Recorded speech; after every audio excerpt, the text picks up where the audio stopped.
Yo, mon cœur balance entre deux façons de vous parler du contenu d'un livre et de pourquoi pas vous donner envie de l'ouvrir. À l'origine, je voulais qu'une belle poitrine de femme cadrée comme ça lise des extraits bien choisis et que mon beauf bourré rebondisse dessus. Enfin, rebondisse sur les extraits, pas sur la paire de 1. Enfin, s'il te plaît. Un format vertical, réseaux sociaux pour cacher sous l'apparat du superficiel façon Instagram un peu de culture en embuscade. Et je voulais appeler ça Ins-3 Instagram. Elle est bonne, hein? Non, ma blague. Mais pour YouTube, selon moi, il fallait un format plus approfondi, plus complet. J'ai donc choisi de faire les deux, avec les extraits modifiés de ce qui sortira prochainement sur les réseaux sociaux, assemblés et complétés par votre serviteur. Et comme premier livre, j'ai choisi Propaganda, d'Édouard Bernays. Il est difficile de complètement saisir les transformations sociales, politiques et économiques du dernier siècle si l'on ignore tout de Bernays et de ce qu'il a accompli. Continue, tu m'intéresses. C'est qu'Édouard Bernays est généralement reconnu comme un des principaux créateurs, sinon le principal, de l'industrie des relations publiques, et donc comme le père de ce que les Américains nomment le spin, c'est-à-dire la manipulation des nouvelles, des médias, de l'opinion, ainsi que la pratique systématique et à large échelle de l'interprétation et de la présentation partisane des faits. Non mais tu m'écoutes. Ouais, non mais je bloquais sur la couverture du bouquin. En gros, ça parle de propagande. Un petit manuel pour expliquer comment ils manipulent l'opinion publique. On pourra prendre une mesure de l'influence des idées de Bernays en se rappelant la percutante remarque d'Alex Carré, suggérant que 3 phénomènes d'une considérable importance politique ont défini le XXe siècle. Le premier, disait-il, est la progression de la démocratie, notamment par l'extension du droit de vote et le développement du syndicalisme. Le deuxième est l'augmentation du pouvoir des entreprises. Et le troisième est le déploiement massif de la propagande par les entreprises dans le but de maintenir leur pouvoir à l'abri de la démocratie. Donc la démocratie, c'est exclusivement pour le peuple. Il y a un peu de ça. On apprend entre autres qu'au niveau politique, la propagande n'est pas née contrairement aux idées reçues dans les régimes totalitaires, mais bel et bien au cœur même de la démocratie libérale américaine. Ce premier extrait vient de la préface de Normand Baillargeon et c'est à prendre en compte parce qu'il s'est écoulé un siècle depuis l'écriture de ce livre. On a éminemment plus de recul sur l'action que Bernays commençait à l'époque seulement à entreprendre. La manipulation consciente, intelligente des opinions et des habitudes organisées des masses joue un rôle important dans une société démocratique. Ceux qui manipulent ce mécanisme social imperceptible forment un gouvernement invisible qui dirige véritablement le pays. Oh là là, ça fait un petit peu complotiste. Nous sommes, pour une large part, gouvernés par des hommes dont nous ignorons tout, qui modèlent nos esprits, forgent nos goûts, nous soufflent nos idées. C'est là une conséquence logique de l'organisation de notre société démocratique. Cette forme de coopération du plus grand nombre est une nécessité pour que nous puissions vivre ensemble au sein d'une société au fonctionnement bien huilé. Le plus souvent, nos chefs invisibles ne connaissent pas l'identité des autres membres du cabinet très fermé auquel ils appartiennent. Comme le Ku Klux Klan. Ils nous gouvernent en vertu de leur autorité naturelle, de leur capacité à formuler les idées dont nous avons besoin, de la position qu'ils occupent dans la structure sociale. Non, je m'appelle pas Denis. Et puis d'ailleurs, comment tu m'aurais reconnu déjà, hein? Quoi? À mes interjections? Ah! Peu importe comment nous réagissons individuellement à cette situation, puisque dans la vie quotidienne, que l'on pense à la politique ou aux affaires, à notre comportement social ou à nos valeurs morales, de fait, nous sommes dominés par ce nombre relativement restreint de gens en mesure de comprendre les processus mentaux et les modèles sociaux des masses. En gros, pour lui, tout le monde n'est pas capable de diriger le troupeau. Et il faut, dans tous les cas, des bergers. Donc, y a pas de mais. Ce sont eux qui tirent les ficelles. Ils contrôlent l'opinion publique, exploitent les vieilles forces sociales existantes, inventent d'autres façons de relier le monde et de le guider. Mais ça veut dire qu'ils sont responsables du monde dans lequel on est. Hein, et d'un autre côté, une entreprise qui marche de travers, on vire le dirigeant. Donc à partir de quel moment on peut dire que l'entreprise monde, elle marche de travers? Il faut bien comprendre que le terme gouvernement invisible est métaphorique. Il n'a rien d'une structure établie. Il sert seulement à regrouper tous les gens influents qui ne se connaissent même pas forcément. Mais qui manipulent par leur influence le plus grand nombre de personnes, et ça dans tous les domaines. Oh, il y a bien quelques sociétés secrètes dans le lot, on me la fait pas, moi. Bernays, tout au long de son livre, rend légitime ce contrôle, ainsi que son métier, propagandiste. Aussi appelé conseiller en relations publiques. Tu m'étonnes, qui écrirait un livre pour dire qu'il fait de la merde? À part Bruno Le Maire. Ah mais t'es là toi aussi? Bah ouais, j'ai rien de mieux à faire. Et j'aime pas boire seul. Mais je bois pas moi là, tu bois tout seul. Au-delà de la légitimité, pour Bernays, il y a une forme d'inévitabilité. En démocratie, on ne pourrait pas raisonnablement faire autrement. Cette structure invisible qui lie inextricablement groupe et association est le mécanisme qu'a trouvé la démocratie pour organiser son esprit de groupe et simplifier sa pensée collective. Déplorer l'existence de ce mécanisme, c'est vouloir une société telle qu'il n'y en a jamais eu et qu'il n'y en aura jamais. Admettre qu'il existe mais souhaiter qu'il reste inutilisé est tout aussi déraisonnable. Et ce contrôle de l'opinion publique est omniprésent. S'il y a seulement quelques partis politiques et des candidats bien choisis pour les élections, ce n'est pas pour rien. Leur nombre s'adapterait au système électoral pour orienter l'opinion publique vers l'intérêt collectif. Théoriquement, chacun se fait son opinion sur les questions publiques et sur celles qui concernent la vie privée. Dans la pratique, si tous les citoyens devaient étudier par eux-mêmes l'ensemble des informations abstraites d'ordre économique, politique et moral en jeu dans le moindre sujet, ils se rendraient vite compte qu'il leur est impossible d'arriver à quelque conclusion que ce soit. Nous allons donc volontairement accepter de laisser à un gouvernement invisible le soin de passer les informations au crible pour mettre en lumière le problème principal, afin de ramener le choix à des propositions réalistes. C'est qui, nous ? Nous acceptons que nos dirigeants et les organes de presse, dont ils se servent pour toucher le grand public, nous désignent les questions dites d'intérêt général. Nous acceptons qu'un guide moral, un pasteur par exemple, ou un essayiste, ou simplement une opinion répandue, nous prescrivent un code de conduite sociale standardisé auquel, la plupart du temps, nous nous conformons. Notre acceptation, c'est finalement notre inaction face à ce qui est mis en place devant nous. Celui qui ne dit rien consent, avant parfois de se sentir con. Peut-être qu'il serait préférable de remplacer la propagande et le plaidoyer pro-domo par des comités de sages qui choisiraient nos dirigeants, dicteraient notre comportement public et privé, décideraient des vêtements que nous devons porter et des aliments que nous devons manger, parce qu'ils sont les meilleurs pour nous. Nous avons cependant opté pour la méthode opposée, celle de la concurrence ouverte. À nous, donc, de nous arranger pour que ce modèle fonctionne à peu près bien. C'est pour y parvenir que la société accepte de laisser à la classe dirigeante et à la propagande le soin d'organiser la libre concurrence. Pour Bernays, une démocratie qui fonctionne bien ne peut se faire sans que les dirigeants aient recours à la propagande. La minorité a découvert qu'elle pouvait influencer la majorité dans le sens de ses intérêts. Il est désormais possible de molder l'opinion des masses pour les convaincre d'engager leurs forces nouvellement acquises dans la direction voulue. Étant donné la structure actuelle de la société, cette pratique est inévitable. Ah bon, y a pas le choix. On doit se faire manipuler et influencer. Sinon, il se passe quoi ? On se retrouve avec plus rien dans nos assiettes ? De nos jours, la propagande intervient nécessairement dans tout ce qui a un peu d'importance sur le plan social, que ce soit dans le domaine de la politique ou de la finance, de l'industrie, de l'agriculture, de la charité ou de l'enseignement. La propagande est l'organe exécutif du gouvernement invisible. Ah, je t'ai pas proposé, tu veux une assiette ? Je vais en prendre une. L'instruction généralisée devait permettre à l'homme du commun de contrôler son environnement. À en croire la doctrine démocratique, une fois qu'il saurait lire et écrire, il aurait les capacités intellectuelles pour diriger. Bah c'est pas pour ça qu'on va à l'école ? On nous aurait menti ? Au lieu des capacités intellectuelles, l'instruction lui a donné des vignettes en caoutchouc, des tampons ocre avec des slogans publicitaires, des éditoriaux, des informations scientifiques, toutes les futilités de la presse populaire et les platitudes de l'histoire, mais sans l'ombre d'une pensée originale. Donc l'éducation scolaire, c'est une escroquerie. Attends que j'envoie une lettre à l'éducation nationale. Ces vignettes sont reproduites à des millions d'exemplaires et il suffit de les exposer à des stimuli identiques pour qu'elles s'impriment toutes de la même manière.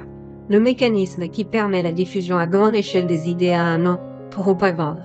Soit, au sens large, tout effort organisé pour propager une croyance ou une doctrine particulière. Ah bah ils vont pas être déçus. Et puis tiens mon tampon pas content, j'en mets plein la lettre. Pour Édouard Bernays, même si le mot propagande a une connotation déplaisante, c'est une forme totalement légitime de l'activité humaine. La propagande moderne désigne un effort cohérent et de longue haleine pour susciter ou infléchir des événements dans l'objectif d'influencer les rapports du grand public avec une entreprise, une idée ou un groupe. Cette pratique qui consiste à déterminer les circonstances et à créer simultanément des images dans l'esprit de millions de personnes est en réalité très courante. Est-ce bien ou mal ? Selon lui, tout dépend du mérite de la cause qu'elle sert et de la justesse de l'information publiée. La vérité en impose et elle doit l'emporter. Si une assemblée d'hommes estime avoir découvert une vérité précieuse, c'est pour elle un devoir, plus encore qu'un privilège, de la répandre. Mais bon, juste après, il nous parle du sorcier impérial, le leader du Ku Klux Klan, qui, à grands coups de propagande, arrive même à peser sur l'élection d'un gouverneur. Cela indique à l'évidence qu'à partir du moment où quelqu'un, N'importe qui a suffisamment d'influence, il peut entraîner à sa suite toute une partie de la population, du moins pour un temps et dans un but précis. Il enchaîne avec l'importante utilité de la propagande lors de la dernière guerre, qui reste minime par rapport à ce qu'elle fera dans celles qui suivront, mais sans jamais relativiser sur l'action des propagandistes, qu'il juge 100% bénéfique. Bah ouais, parce que ces messieurs ont un code d'honneur. La profession a par ailleurs élaboré à son propre usage un code moral qui n'a rien à envier à ceux qui régissent les pratiques des professionnels du droit et de la médecine. Ce code lui est en partie imposé par les conditions mêmes de son travail. Si à l'instar des avocats, le conseiller en relations publiques reconnaît que tout un chacun a le droit de présenter son affaire sous le jour le plus flatteur, il se refusera néanmoins à apporter ses services à un client qu'il estimera malhonnête, à un produit qui lui paraît frauduleux, à une cause qu'il juge antisociale. Et pourtant, tout le monde connaît la plus célèbre campagne d'Édouard Bernays quand il a réussi à mettre des cigarettes aux mains des suffragettes, assimilant la liberté, l'émancipation par le droit de vote et le droit de s'intoxiquer comme les hommes et de devenir dépendante à l'industrie du tabac. Encore aujourd'hui, la réussite de cette action est non pas dans toutes les bouches, mais presque. Et ça se ressent sur la laine de pas mal de demoiselles. Au palais de justice, le pouvoir de décision s'équilibre entre le juge et le jury. Devant l'opinion publique, le conseiller en relations publiques joue les deux rôles simultanément, dans la mesure où il donne à la fois son avis et son verdict dans sa plaidoirie. Avec autant de pouvoir, heureusement que ce corps de métier comprend que des gens complètement intègres. La sincérité doit être pour lui une règle d'or. Il faut en effet répéter que son activité ne vise pas à abuser le public, à l'induire en erreur. Le conseiller en relations publiques qui s'attirait cette réputation serait un homme fini, professionnellement parlant. L'avenir lui prouvera qu'il a eu tort. Heureusement pour lui d'ailleurs. L'étude systématique de la psychologie des foules a mis au jour le potentiel que représente, pour le gouvernement lisible, la manipulation des mobiles qui guide l'action humaine dans un groupe. Trotter et le bon d'abord, qui ont abordé le sujet sous un angle scientifique, Graham Wallace, Walter Lippmann et d'autres à leur suite, qui ont poursuivi les recherches sur la mentalité collective, ont démontré d'une part que le groupe n'avait pas les mêmes caractéristiques psychiques que l'individu, d'autre part qu'il était motivé par des impulsions et des émotions que les connaissances en psychologie individuelle ne permettaient pas d'expliquer. D'où naturellement la question suivante. Si l'on parvenait à comprendre le mécanisme et les ressorts de la mentalité collective, ne pourrait-on pas contrôler les masses et les mobiliser à volonté sans qu'elles ne s'en rendent compte? Vas-y, continue. Je bois tes paroles. La pratique de la propagande a récemment prouvé que c'était possible, du moins jusqu'à un certain point et dans certaines limites. Certes, la psychologie collective est encore loin d'être une science exacte et les mystères de la motivation humaine n'ont pas tous été révélés. Cela étant, l'alliance de la théorie et de la pratique s'avère assez fructueuse pour qu'il ne soit plus permis de douter que, dans certains cas, la mise en œuvre de tel ou tel mécanisme provoque, en effet, un changement d'opinion remarquablement conforme à celui attendu. Un peu comme un automobiliste règle la vitesse de sa voiture en agissant sur le débit d'essence. Ça te gêne pas un petit peu tes cheveux là? Ça te chatouille pas? La propagande n'est pas plus une science exacte que l'économie ou la sociologie, car elles ont toutes les trois le même objet d'étude, l'être humain. À partir du moment où l'on peut influencer les dirigeants, qu'ils en aient conscience ou non, qu'ils acceptent ou non de coopérer, automatiquement on influence aussi le groupe qu'ils tiennent sous leur emprise. Ah, moi je suis complètement sous l'emprise là. Bernays précise que le groupe n'a pas besoin d'être réuni physiquement ou même défini pour être influencé. Un homme seul derrière son bureau conserve en lui toutes les images imprimées par son esprit auparavant. Leurs travaux ont amené Trotter et Lebon à la conclusion que la pensée au sens strict du terme n'avait pas sa place dans la mentalité collective, guidée par l'impulsion, l'habitude ou l'émotion. À l'heure du choix, son premier mouvement est en général de suivre l'exemple d'un leader qui a su gagner sa confiance. C'est l'un des principes les plus fermement établis de la psychologie des foules, et même si le monde a bien changé, la propagande prend encore aujourd'hui le même chemin. Si hier il suffisait par exemple de convaincre une célèbre danseuse de salon de porter un bijou en particulier, pour voir 90% des Américaines en désirer un, aujourd'hui rien ne nous empêche d'acheter des personnes capables de propager cette envie. Les influenceuses et les influenceurs, mais ça fait un paquet de monde. Et non, même si des milliers d'influenceuses propagent la propagande, elles sont elles-mêmes influencées par une minorité d'entre elles. Achetées grassement par seulement quelques propagandistes. La propagande se cache même plus. Faut quand même être sacrément con pour se laisser manipuler par quelqu'un qui te l'annonce direct dans le nom de son métier. Peut-être. Ah, on frappe à la porte. Bonjour. Bonjour, Emmanuel, serial killer. Allez-y, rentrez. Mais il faut faire attention à ne pas croire que la propagande réside seulement là où on la voit. Quand la foule ne peut pas calquer sa conduite sur celle d'un leader et doit se déterminer seule, elle procède au moyen de clichés, de slogans ou d'images symbolisant tout un ensemble d'idées ou d'expériences. Il y a quelques années, il suffisait d'accoler au nom d'un candidat politique le mot « intérêt » pour qu'instinctivement des millions de gens lui refusent leur vote, tant ce qu'évoquait ce terme « intérêt » était associé à la corruption.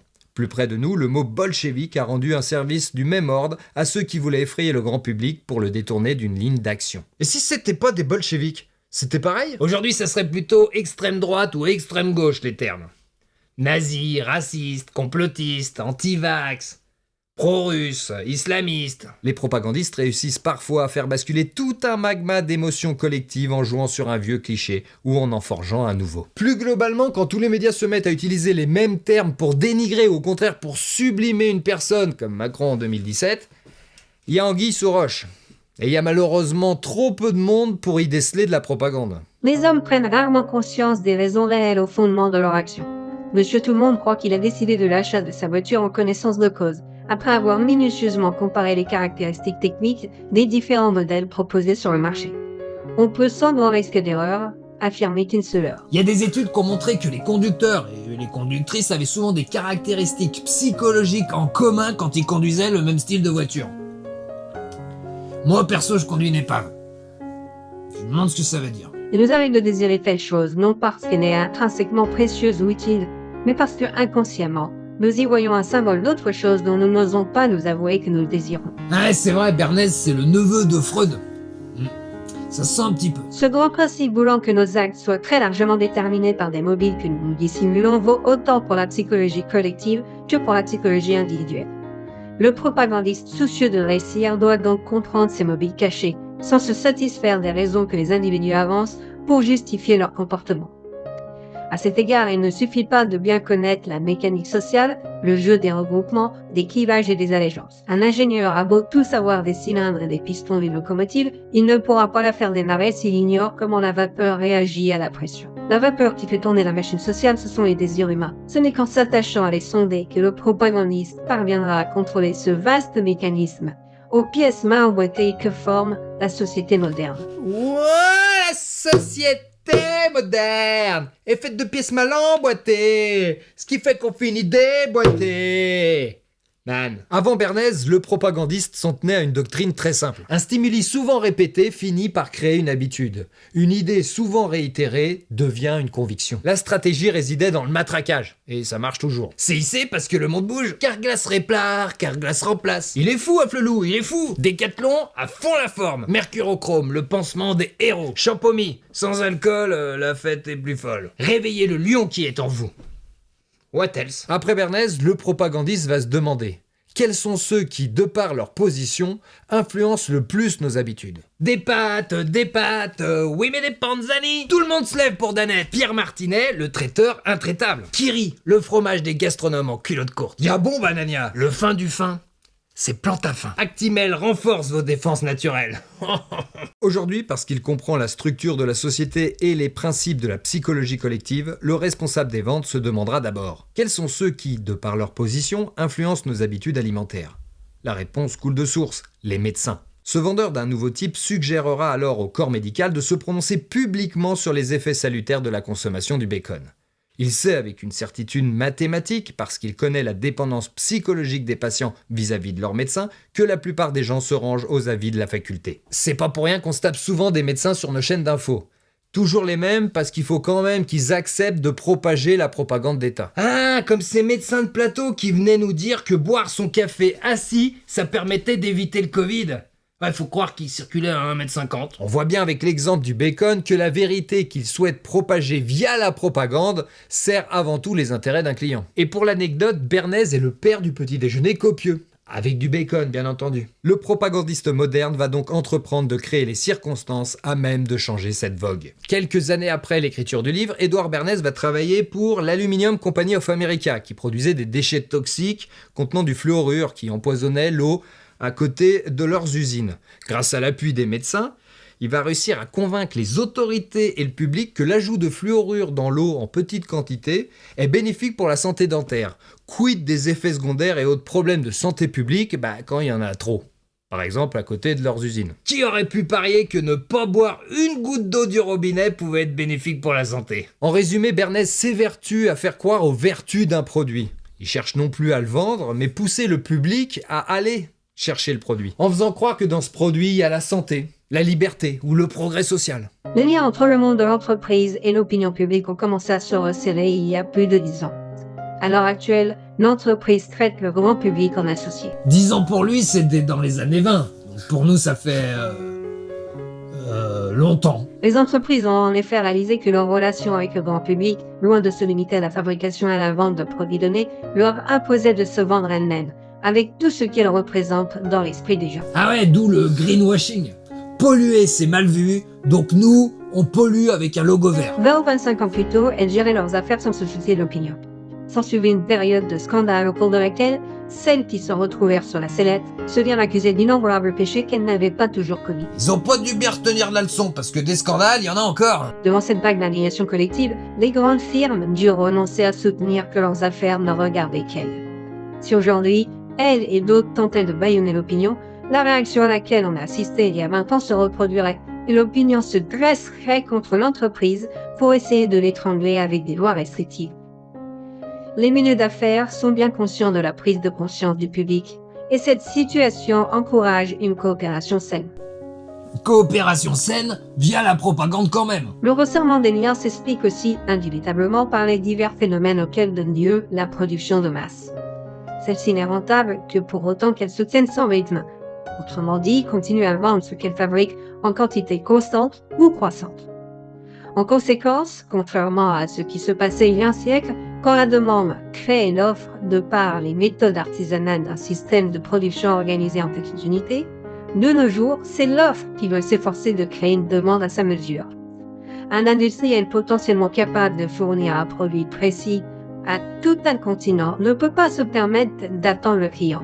Au moyen de la publicité et de la propagande, il s'efforce de rester en contact permanent avec le grand public, de façon à créer une demande continue sans laquelle son usine coûteuse ne dégagerait pas de profit. Les choses ont évidemment évolué en un siècle, l'information circulant beaucoup plus vite. Mais finalement, pas tant que ça. Pour contrer la facilité grandissante avec laquelle on peut se regrouper, la propagande s'est affinée et possède toujours un coup d'avance. Donner aux gouvernants le goût de gouverner, tel est le problème politique majeur posé à la démocratie moderne. Ah ouais, parce qu'en plus, faudrait leur donner envie de vivre comme des rois sur notre dos. La voix du peuple n'est que l'expression de l'esprit populaire, lui-même forgé pour le peuple, par les leaders en qui il a confiance et par ceux qui savent manipuler l'opinion publique. Héritage de préjugés, de symboles et de clichés, à quoi s'ajoutent quelques formules instillées par les leaders. Heureusement, la propagande offre aux politiciens habiles et sincères un instrument de choix pour modeler et façonner la volonté du peuple. Aux politiciens habiles et sincères. Ça donc ça veut dire que les autres ils ont pas le droit à la propagande. Heureusement. Un automate ne peut pas éveiller l'intérêt du public. Un leader, un lutteur, un dictateur, oui. Compte tenu cependant de la situation politique qui est la nôtre, où tout aspirant à un poste officiel doit complaire aux masses pour obtenir leur suffrage, un chef né n'a d'autre moyen de s'imposer que d'utiliser habilement la propagande. On substitue à la force du dictateur la propagande du leader démocrate. Le charme des candidats est le secret d'alchimiste capable de transmuter un programme prosaïque en l'or des suffrages. Je sais pas pourquoi ça me fait penser à Macron. Ça doit être un de ses livres de chevet.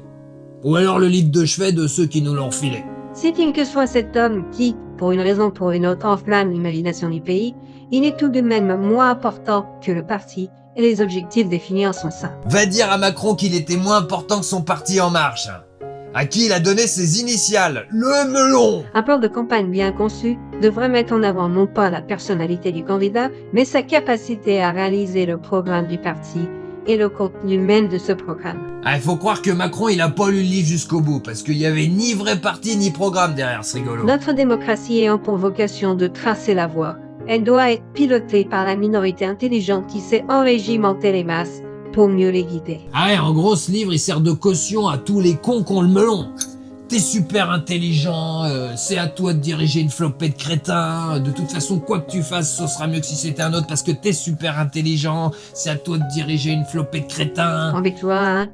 S'agit-il de gouverner par la propagande ? Disons, si vous préférez, qu'il s'agit de gouverner par l'instruction. En la matière, toutefois, l'instruction au sens théorique du terme ne suffit pas. Il faut l'adosser à une propagande habile, seule à même d'adapter les circonstances aux besoins, de dégager les points forts des événements notables, d'orchestrer la présentation des grandes questions. L'homme d'État de demain pourra alors focaliser l'attention du public sur les enjeux politiques cruciaux et à partir de là mobiliser les masses immenses et hétérogènes des électeurs en faveur d'une action intelligente et réfléchie. Encore faut-il que l'homme d'État soit intelligent et réfléchi. Il nous a donné toutes les clés dans son livre pour comprendre que via la propagande, le gouvernement invisible oriente le choix de ces hommes d'État, souvent au service d'entreprises voulant se mettre à l'abri de la démocratie. Est-ce que Macron, Trump, Zelensky, Netanyahou œuvrent tous pour le bien commun avec une propagande humaniste ? Et Bernays le sait que même l'instruction qui nous permet de juger tout ça contient le virus qu'elle est censée combattre. Considérée sous l'angle de l'éthique, la propagande entretient avec l'enseignement le même rapport qu'avec l'entreprise ou avec la politique. Elle peut, c'est vrai, être dévoyée, utilisée pour flatter la réputation d'une institution et lui conférer dans l'opinion une valeur artificielle. Rien ne permet de garantir qu'elle ne sera pas abusivement employée. Pour enfoncer le clou avec un point Godwin, est-ce que vous savez qui a été un de ses plus fervents admirateurs ? Joseph Goebbels, le ministre de la propagande et de l'éducation du peuple sous Hitler. Il a utilisé à fond les méthodes de propagande d'Édouard Bernays, en particulier à la radio et au cinéma. Dans notre monde contemporain, le cinéma est à son insu la courroie de transmission la plus efficace de la propagande. Il n'a pas son pareil pour propager idées et opinions. Le cinéma a le pouvoir d'uniformiser les pensées et les habitudes de vie de toute la nation. Cependant, pour Bernays, plus le grand public va prendre conscience des méthodes utilisées pour modeler ses opinions et ses comportements, plus il ne sera réceptif qu'aux annonces raisonnables, allant dans le sens de ses intérêts. Je suis pas sûr que ça plaise à tout le monde cette idée, moi. Non, mais les fameux citoyens et consommateurs avisés restent encore à l'heure actuelle une minorité. Tout comme ceux qui ont lu ce livre, qu'ils ont mis presque 80 ans à traduire en français quand même. La propagande ne cessera jamais d'exister. Les esprits intelligents doivent comprendre qu'elle leur offre l'outil moderne dont ils doivent se saisir à des fins productives, pour créer de l'ordre à partir du chaos. Bernays nous livre ici, finalement, le paradoxe qui a régi sa vie. Simultanément proclamer son souci de la vérité et de la libre discussion, et accepter que la vérité sera énoncée par un client au début d'une campagne, laquelle devra mettre tout en œuvre, y compris s'il le faut absolument la vérité elle-même, pour susciter une adhésion à une thèse ou des comportements chez des gens dont on a postulé par avance qu'ils sont incapables de comprendre réellement ce qui est en jeu, et auxquels on se sent donc en droit de servir ce que Platon appelait de pieux mensonges. Bon, j'espère que ça vous a plu, c'est peut-être un peu long, faut que je trouve le bon timing, vous en dire assez pour que soit cela vous suffise, soit vous décidiez d'en savoir plus en ouvrant le livre. Et non, comme ici, aller peut-être un peu trop loin et en gaver certains. Dans tous les cas, comme d'habitude, merci à ceux qui ont regardé jusqu'au bout, ceux qui likent, ceux qui partagent, et bien entendu à ceux qui typent. À très vite.